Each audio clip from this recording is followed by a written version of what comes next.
The legislative session is set to end this Friday, and in the final days, lawmakers are trying to make some big moves here. We want to bring in Sonika Dange now. And Sonika, these new rulings could do things like reverse previously approved laws or vastly change our waterways. Oh, yes. And lawmakers, Jason, made three really big decisions yesterday. One involves school start times, the other property taxes, and the big one here is removing fluoride from all of our waterways. So let's start with that. The Florida House gave final approval to a farm bill that would ban local governments from putting additives like fluoride in the water.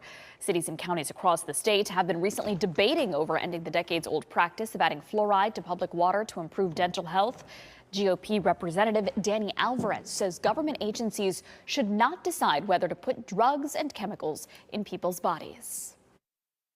Does the government have the right, by a mere simple majority vote, to put medicines and drugs and chemicals into your body that you did not consent to? Opponents, including Orlando Representative Eskamani, say adding fluoride to water is a public health measure. At the current levels of fluoride, it's very, very low. And it not only is it safe, but it's a game changer for dental health. The Senate passed the bill earlier this month, which means it is now ready to go to Governor Ron DeSantis. If DeSantis signs the bill, Florida would follow the lead of Utah, which became the first state to ban fluoride this year.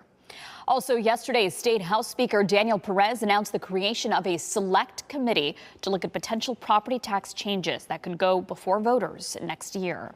The announcement comes as Governor Ron DeSantis has called for eliminating property taxes or perhaps raising the homestead exemption. And final approval has now been given to a bill that would reverse school start times. The law that was set to go into effect next year would prevent high schools from starting before 8:30 a.m. and middle schools before 8. But schools have been complaining about having trouble finding bus drivers for those later times. This new bill would allow districts to avoid those requirements.